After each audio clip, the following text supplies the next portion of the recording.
আসসালামু আলাইকুম বন্ধুরা, দেখতে পাচ্ছেন সামনে ব্যাটারি নিয়ে হাজির হয়েছি। ব্যাটারি রেট প্রতিনিয়তই বাড়তেছে, প্রতিদিনই আপডেট হচ্ছে।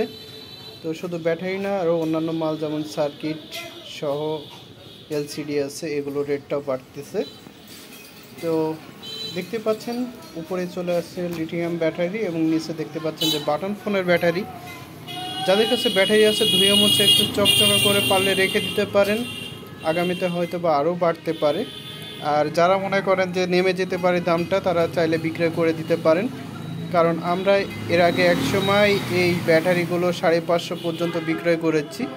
তো আবারও জানি না সে অবস্থা হবে কি না। তো এখন মোটামুটি রেটটা বাড়ছে। আমরা এই বাটন ফোনের যে ব্যাটারিগুলো আছে দেখতে পাচ্ছেন, বাটন ফোনের ব্যাটারিগুলো এখন আমরা নিচ্ছি 190 টাকা করে। আর এই যে লিথিয়াম ব্যাটারি, ও দেখতে পাচ্ছেন যে আমি লিথিয়াম ব্যাটারি ধরে আছে, অনেকে হয়তো বা লিথিয়াম ব্যাটারির দাম মনে করেন না। আমি বাটন ফোনের ব্যাটারি যেগুলো, এগুলো একটু দেখাই। এই যে এগুলো বাটন ফোনের ব্যাটারি ভাই, এই যে এগুলোর রেট 190 টাকা। আর এই যে লিথিয়াম ব্যাটারি, এগুলো দেখতে পাচ্ছেন নোকিয়া, ওয়ালটন বা শাওমি, ভিভো অনেক কোম্পানিরই হয়ে থাকে, হাওয়াই হয়ে থাকে। এই যে দেখতে পাচ্ছেন ভিভো। তো এই ব্যাটারিগুলো, এগুলো যাদের কাছে আছে 260 টাকা কেজি, 260 টাকা প্রতি কেজি। তো আবারও বলছি, যারা বিক্রয় করতে চান তারা কমেন্ট বক্সে কমেন্ট করেন।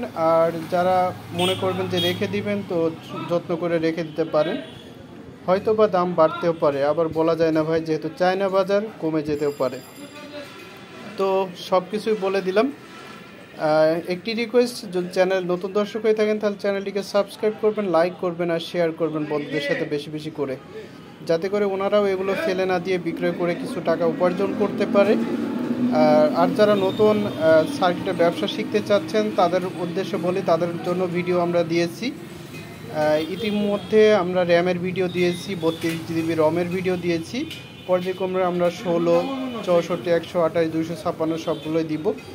তো চ্যানেলটিকে সাবস্ক্রাইব করে প্রতিটা ভিডিও আমাদের দেখতে থাকুন। ইনশাল্লাহ আমরা পর্যায়ক্রমে সবগুলো ভিডিও দিয়ে দিব, যাতে করে আপনারা ব্যবসাটি করতে পারেন। ওকে, আল্লাহ হাফিজ।